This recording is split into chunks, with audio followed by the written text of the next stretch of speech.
Bonjour, bienvenue à notre webinaire Vos données, nos priorités, RGPD et Officine conformité en pratique.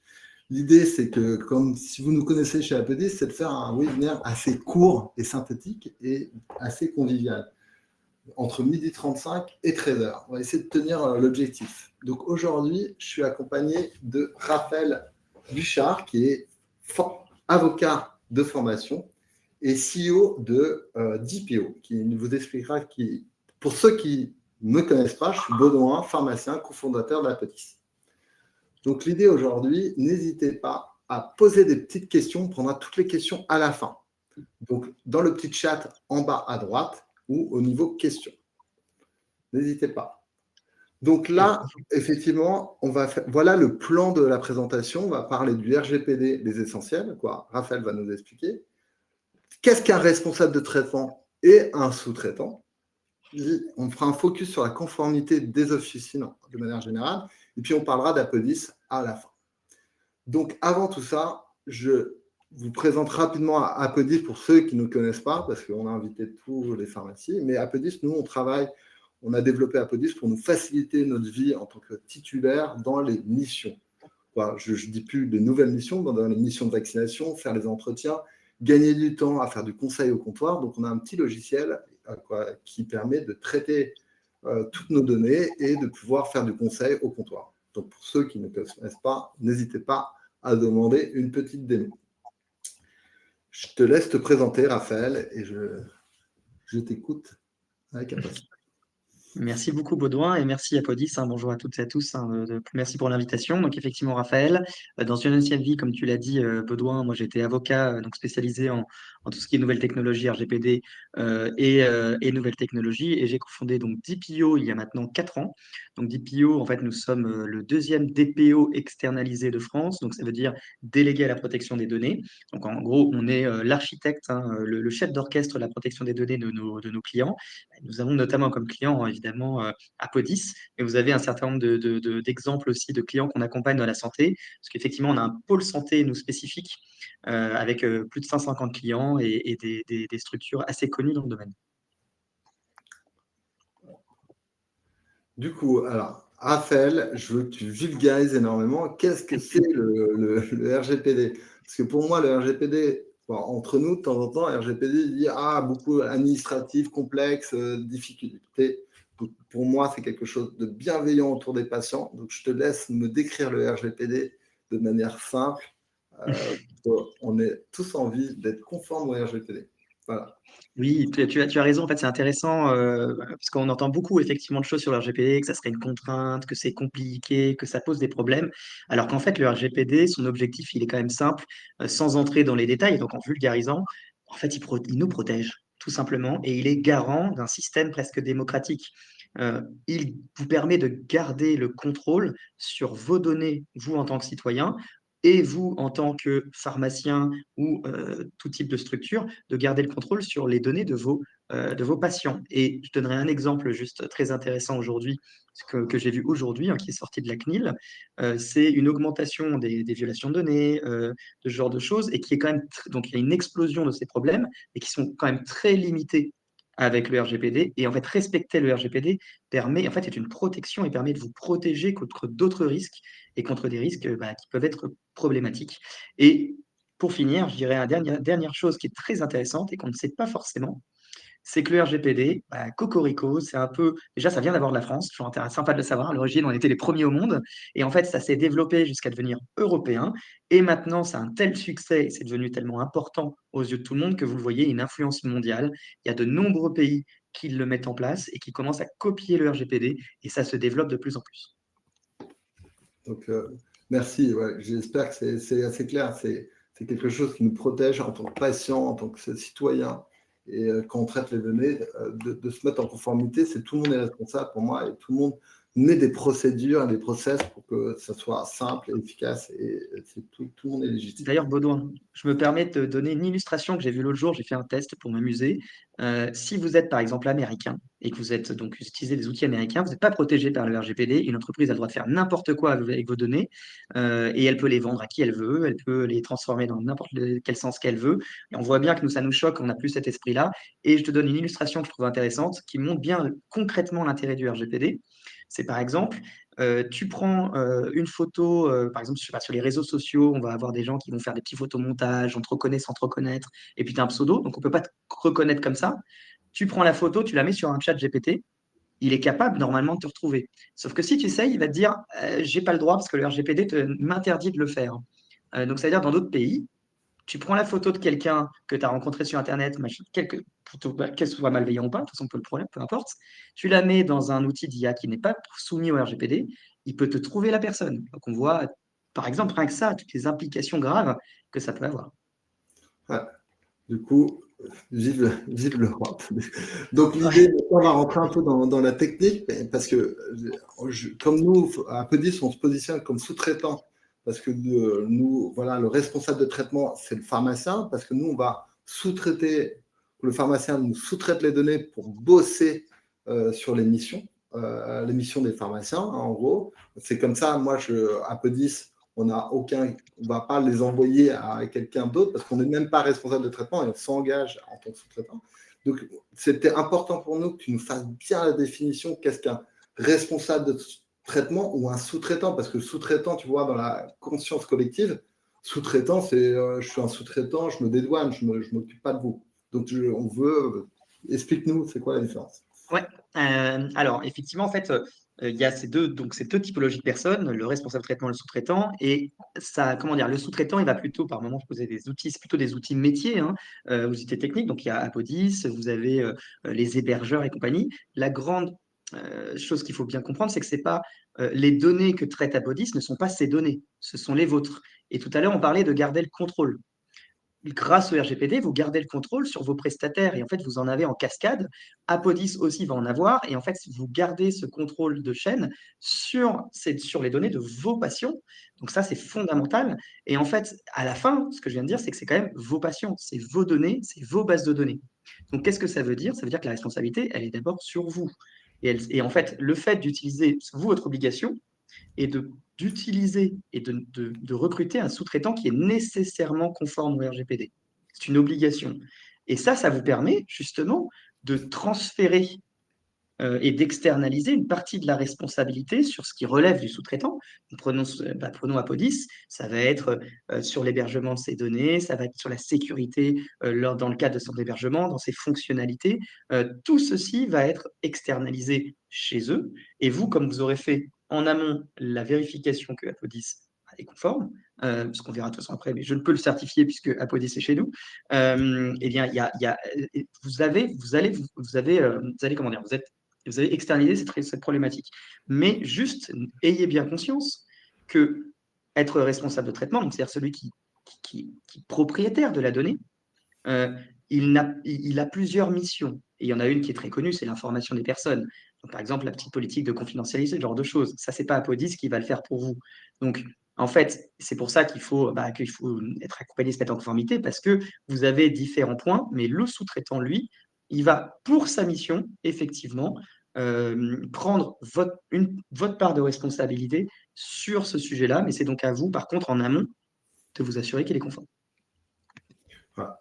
Merci. Effectivement, voilà, en tant que sous-traitant, Apodis c'est sous-traitant, donc il faut vous garantir qu'on est conforme. Du coup, c'est régi justement par nos CGU et notre annexe à la protection des données. C'est-à-dire dans Apodis, je fais mon petit aparté, mais dans Apodis Connect, ceux qui ont Apodis, vous avez accès à nos CGU. C'est-à-dire quand vous acceptez nos CGU, effectivement, moi, Apodis, on s'engage à respecter nos CGU et dans notre annexe de protection de données, à protéger les données. Du coup, ça nous engage. En gros, on est engagé, on a un contrat. Donc, on ne peut pas faire n'importe Oui, quoi. Voilà. et tu as tout à fait raison, et ça va même passer. Donc, tu as tout à fait raison, et il faut savoir que c'est l'enjeu du RGPD. Je parle tout à l'heure, on disait le contrôle, l'un des points clés, parce que pour juste petit aparté, c'est que, comme je le disais, la protection des données, en fait, ça existe maintenant depuis 1978. Hein, je l'ai dit tout à l'heure, la France a été le premier pays à créer la loi informatique et liberté. Mais la grosse faille de cette loi qui a été la première, c'est qu'elle ne faisait pas ce contrôle sur les sous-traitants. Donc, vous n'avez plus le contrôle, vous ne savez pas ce qui se passait. Et donc, imaginez, donc, vous aviez à l'époque un sous-traitant, qui lui-même un sous-traitant, qui lui-même un sous-traitant. Et comment savoir ce qui allait se passer? Impossible. Le RGPD, l'un des gros changements qu'il a fait, c'est, on revient à ce que je me répète, hein, mais garder le contrôle, et en particulier sur ces sous-traitants, avec des obligations claires sur les sous-traitants, pour empêcher ce qu'on a dit tout à l'heure, on a illustré avec des exemples assez étonnants qui peuvent arriver aux États-Unis, où le sous-traitant il peut faire ce qu'il veut. Et bien conscience qu'il faut faire attention, effectivement, d'avoir un sous-traitant conforme et sérieux, parce que si ce n'est pas le cas, ça peut avoir des conséquences importantes. Et je le saurais par un petit exemple, par exemple, c'est que nous, ça nous est arrivé une fois, par exemple, un client qui voulait absolument un sous-traitant, un prestataire technique. Pour le coup, ce n'était pas dans la santé, mais la problématique pourrait se poser aussi. Et en fait, en creusant, donc lui, il ne voulait pas être américain. Il doit respecter le RGPD. Il nous disait, bien sûr, je le respecte, je le respecte. On creuse, on voit qu'il y a des choses qui ne vont pas. On finit par se faire se voir qu'en fait, ils utilisaient les données de prospects et clients, donc de leurs clients, pour leur compte. Vous imaginez bien, c'est-à-dire que comme si vous, pharmacien, un de vos prestataires, il prenait les données des patients et puis il allait les prospecter pour son compte, faire un peu ce qu'il vous imaginez. Ça, en fait, c'est évidemment impossible avec le RGPD, à partir du moment où, évidemment, la structure respecte, mais c'est par principe interdit. C'est un bon cas, effectivement. Donc là, on va, effectivement, merci pour les questions, on va vraiment les prendre. Du coup, l'idée maintenant qu'on fasse un petit focus sur la conformité des officines, sachant que l'Ordre des pharmaciens et la CNIL, on a donné la définition de la CNIL, mais la CNIL, ce qui est le gendarme un petit peu du RGPD, qui est Cocorico, mais on a une autorité française qui est justement driver de toutes ces réglementations autour de la protection des données. Et du coup, la CNIL et l'ordre, et notre ordre des pharmaciens, a créé un référentiel. Mais en synthèse, je laisse Raphaël le faire, c'est plus légitime que moi, à expliquer ce que vous devez faire pour atteindre cette conformité RGPD. Merci Baudouin. Effectivement, donc il y a être responsable de traitement, je l'ai dit tout à l'heure, ça permettait d'externaliser certaines choses, mais vous avez quand même des missions qui vous incombent que à vous. On parlait d'encadrer les prestataires et de les contrôler, bah, ça vous incombe à vous. Vous avez de la formation à avoir, de la sensibilisation. On a parlé de la politique de confidentialité, c'est-à-dire informer les patients sur les traitements de données. Il peut y avoir effectivement le droit des personnes. C'est peut-être arrivé à certains d'entre vous de recevoir une demande, un mail vous disant je veux que vous supprimiez toutes mes données. Qu'est-ce que je fais? Et il faut bien faire attention parce qu'imaginons vous recevez, et ça arrivera un jour, si ce n'est pas le cas, ça arrivera. De toute façon, vous recevrez ça, vous allez avoir votre réflexe, si vous n'êtes pas sensibilisé, c'est de supprimer la donnée. Sauf qu'en fait, vous avez des obligations de conservation. Donc, si vous les supprimez, alors vous étiez obligé de les garder, bah, vous vous mettez aussi en danger. Donc, il y a des équilibres à trouver. On a parlé de la cybersécurité. Vous avez peut-être de la caméra de surveillance. Il y a des obligations à respecter. Voilà, c'est tout cet ensemble qu'on peut résumer par donc transparence, information, sécurité, euh, contrôle des prestataires. Concrètement, voilà, on peut résumer par ces trois grandes familles, même si évidemment il y a plusieurs choses, mais c'est déjà ça l'essentiel, droit des personnes. Voilà, c'est les quatre grands piliers qui vous incombent et qu'il faut respecter, en sachant, encore une fois, que l'avantage pour un certain nombre de choses, c'est dès lors que vous avez des prestataires conformes, sur ces prestataires-là, dès lors que vous avez vérifié qu'ils sont conformes, bah, vous êtes tranquille, vous n'avez pas cette responsabilité-là sur ce sujet-là. Ouais. Donc ça, je fais vraiment une aparté. Effectivement, comment contrôler vos sous-traitants? Ça va vraiment comme vous avez une obligation en tant que responsable de traitement, si vous avez bien suivi, de contrôler vos sous-traitants. Effectivement, nous, à Apodis, le contrôle que vous faites, nous, on a des CGU qui disent ce qu'on fait et qui dit qu'on protège. Donc ça vous pas garantit, mais nous, on est engagé là-dessus. De ne pas faire n'importe quoi avec les données, de sécuriser les données. On n'est pas infaillible, c'est de la cybersécurité. Je vous rappelle, on bosse beaucoup et ça se met à jour tout le temps, parce que c'est la cybersécurité, c'est tout le temps, il faut être tout le temps à jour, donc c'est beaucoup d'investissement de notre part. Mais voilà, donc ça, nous, on le fait et du coup, c'est contractualisé avec vous. Donc, si vous en avez d'autres, par exemple, on connaît, en tant que pharmacien, on a notre LGO, notre logiciel de gestion d'officine, c'est le premier qu'on a, donc CGU et annexe de protection de données. Ça, c'est pour répondre déjà à des premières questions. En gros, effectivement, l'idée, c'est que quand on prend un logiciel tiers pour bosser dans notre pharmacie, il y a toujours une politique de normalement des CGU, des conditions générales d'utilisation, et une annexe de protection de données. Donc ça, c'est ça qui, pour répondre à une première question qui était dans le questionnaire, c'est déjà les choses à demander. Là, en tant que sous-traitant, je me positionne par rapport à mes autres sociétés en tant que pharmacien. Vous avez votre logiciel, vous avez votre comptable, vous avez différents prestataires RH. Là, je te laisse, Raphaël, parce que ça, tu connais un peu plus.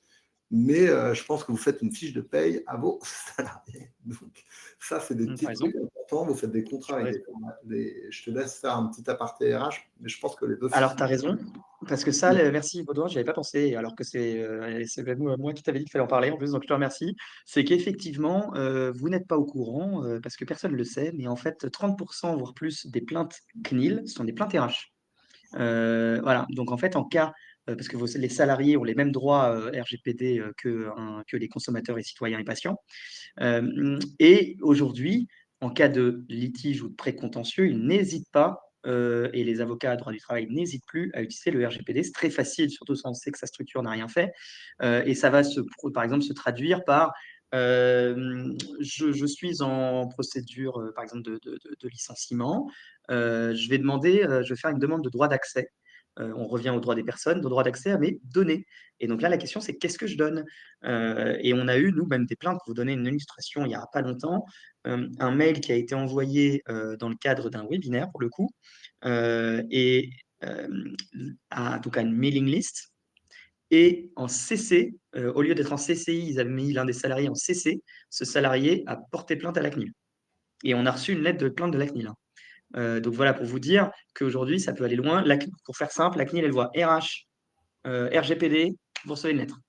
Toujours, que ça soit fondé ou pas. Hein. Voilà, donc ça, il faut en avoir conscience et c'est de plus en plus vrai. Et il y a quelque chose qui est vraiment important aussi à savoir, c'est que aujourd'hui, c'est pas impossible que vous soyez encore un petit peu épargné. Sauf qu'en fait, avant, c'était les grosses, après, ça a été les moyennes, et maintenant, c'est de plus en plus les petites structures. Et en fait, si vous êtes épargné aujourd'hui, vous ne le serez pas dans les prochains mois, années. Au contraire, parce que nous, on le voit hein, de toute façon, c'est que on va là où ça marche. Et ça marche bien dans les structures qui n'ont pas encore fait ce travail-là parce qu'elles n'ont pas été encore sollicitées. Et c'est le cas aujourd'hui. Du coup, je te coupe un petit peu. On va parler un peu de la conformité APE10 parce que je pense qu'il y en a qui sont inscrits dans le webinaire aussi pour être justement, je les ai invités pour dire ce qu'on fait, mais vous avez compris, nous, on est sous-traitants, ça ne se dédouane pas, ça veut dire vous avez le contrôle sur nous, sans voir là-dessus. Nous, on a notre DPO, vous avez compris, il est nommé à la CNIL pour nous, c'est-à-dire qu'un DPO, un responsable un délégué à la protection des données, et il doit être neutre et office de porte-parole auprès de l'autorité de la CNIL. Donc, il nous accompagne dans notre conformité, nous met à jour et j'ai un mot anglicisme, mais de l'architecture privacy by design, c'est-à-dire que quand nous, à PE10, on fait plein de modules, vous avez découvert notre module sur la contention, notre module sur les entretiens pharmaceutiques, sur les bilans de prévention et tout ça. Donc, quand on design un module, il faut qu'on pense à la sécurité des patients avant même de le déployer. Donc, on se met en process pour dire, on crée une architecture que quoi qu'il se passe, parce que quand on construit un module, c'est un peu technique, mais quand on construit un module, on va commencer à réfléchir sur le ciblage, comment on va accompagner ces patients, etc. Donc, on va penser sécurité avant de le designer. On va évaluer comment on sécurise le process. Donc ça, c'est important. Et puis, important, il y a un référentiel avec CNIL, ordre et CNIL. C'est quelques pages. N'hésitez pas à le lire. C'est pratico-pratique. On va remercier l'ordre et la CNIL, mais c'est pratico-pratique. Après, incombe à l'officine. Ouais, je fais un petit aparté sur le référentiel CNIL ordre parce qu'il recommande à partir, attention, là je vais avoir peut-être plein de pharmacies, il recommande à partir d'un certain chiffre d'affaires de nommer un DPO. le chiffre d'affaires, je vois si tout le monde suit, il y a peut-être des gens qui vont poser, c'est 2,6 millions hors taxes.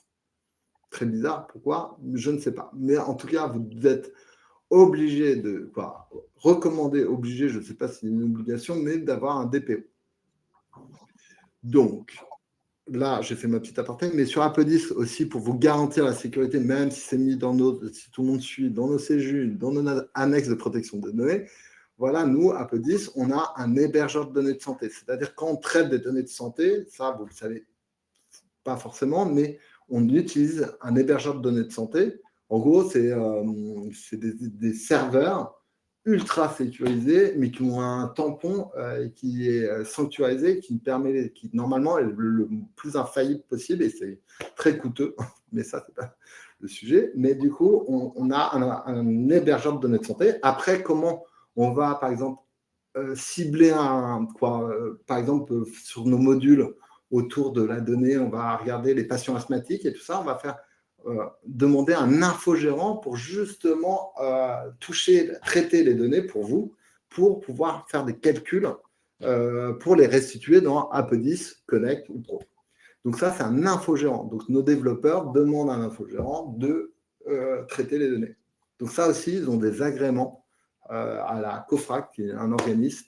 Et après, effectivement, tout le monde connaît le Ségur du numérique. Du coup, on passe par ProSanté Connect pour créer des comptes d'authentification que vous êtes bien titulaire de l'officine. Et voilà, on a un agrément tout simplement avec ProSanté Connect. Là, je veux dire, c'est tout le Ségur du numérique qui nous permet d'avoir des socles pour lire la carte vitale et avoir l'agence numérique de santé qui nous aide à développer des systèmes. Tout l'idée du Ségur de Ma Santé 2022, c'est de trouver le plus de services pour aider nos patients et nos citoyens à mieux se soigner et mieux se prévenir des différents axes de santé. Du coup, je vais justement, avant ça, parce que effectivement, notre partenaire d'IPO a une offre pour vous, mais avant ça, je vais passer aux questions, comme ça vous allez suivre jusqu'au bout.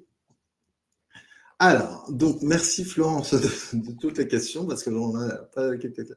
Donc, après, je ne me permettrai pas, en tout cas, sur vos autres sous-traitants, Pharmastat, Méroger, SPC, justement, je ne peux pas vous dire, répondre à cette question. Hein, ça incombe de leur demander, vous avez bien suivi, les CGU, leur annexe de protection de données. Raphaël, qu'est-ce qu'il faut demander à d'autres sous-traitants, en gros?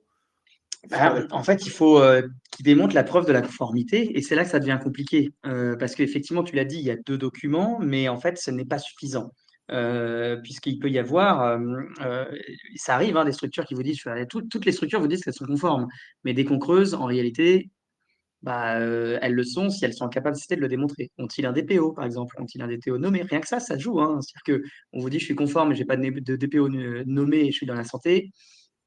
Ça pue, par exemple. Voilà, donc il y a plusieurs éléments à connaître, mais concrètement déjà, même sans être expert, demandez effectivement, est-ce que vous avez un DPO et une annexe RGPD? Déjà, ça, c'est amusant. Ça peut vous donner quelques éléments.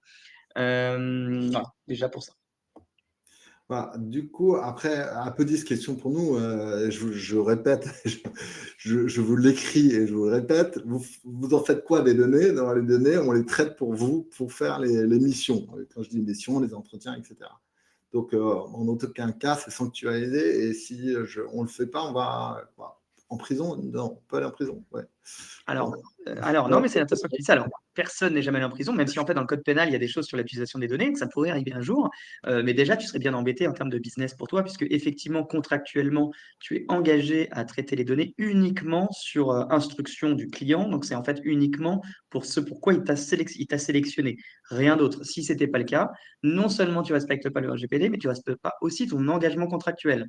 Donc, tu aurais une double menace, puisque tu pourrais te faire attaquer d'un côté par la CNIL et de l'autre par tes clients. Voilà, ça c'est pour bien dormir là sur les questions. Voilà. Je dormirai. Okay. Donc, pour dire, il faut tout contractualiser. Tu as répondu. Finalement, faut De toute tout. façon, c'est obligatoire. C'est pas obligatoire, mais il faut demander des documents. En gros. Alors, si, alors, en fait, alors,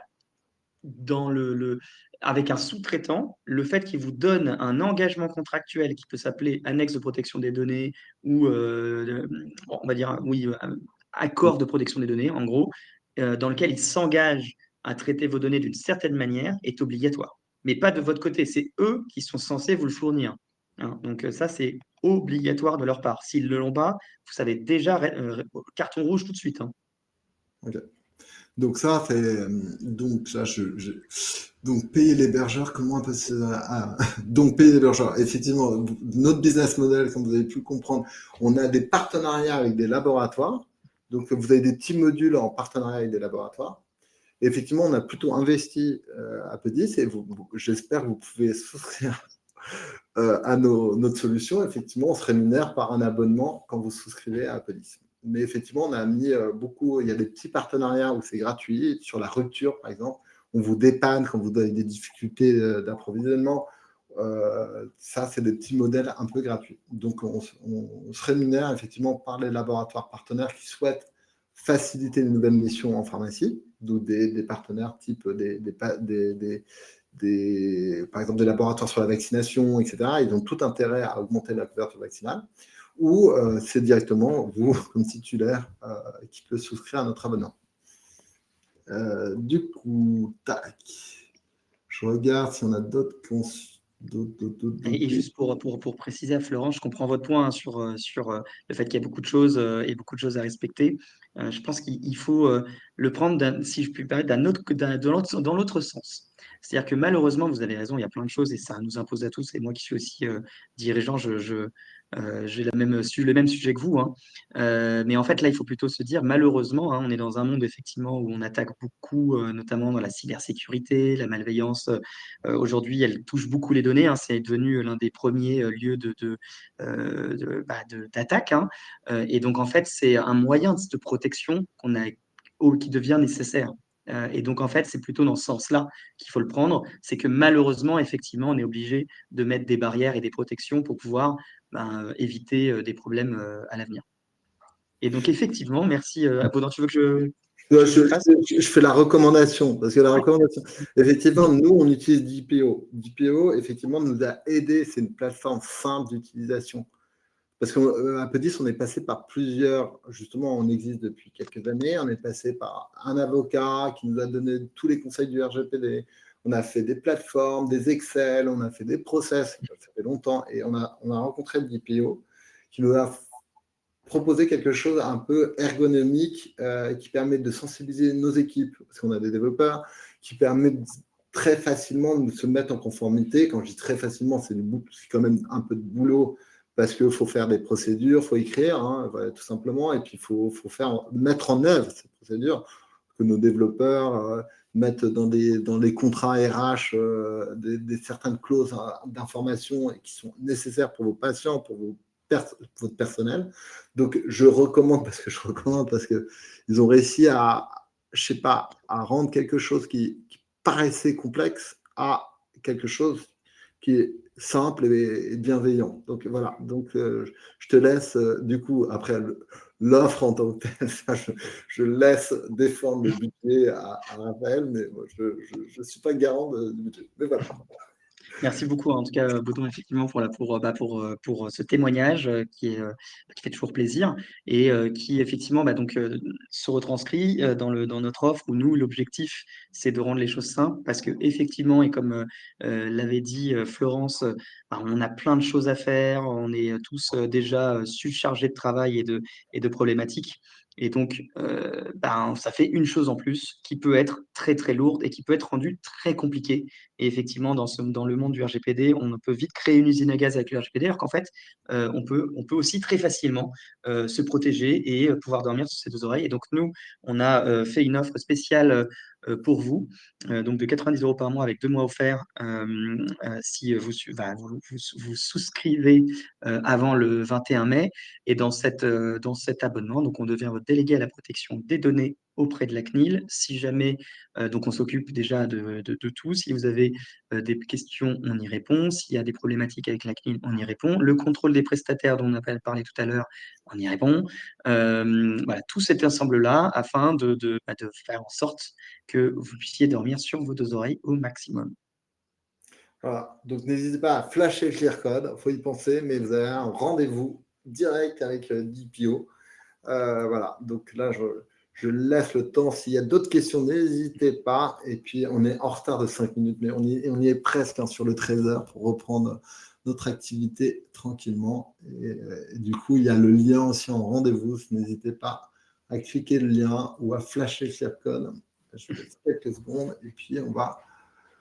N'hésitez pas, il y a eu Florence, merci de votre participation, parce qu'on a une participante qui a posé plein de questions. Donc, voilà, si vous avez encore des petites questions, on va attendre quelques secondes, mais Si, parce sinon, que les gens sont manifestement intéressés, parce que tout le monde est resté, hein, il y a quand même pas mal de monde et pas mal, et vraiment, vous êtes, je crois, quasiment tous restés hein, jusqu'au bout, donc ça fait plaisir. ouais. En tout cas, merci beaucoup, Raphaël, et puis on se dit rapidement Merci à toi. sur DPO et Apodis. À Ouais, bientôt. merci beaucoup à tout le monde. Au revoir. Merci.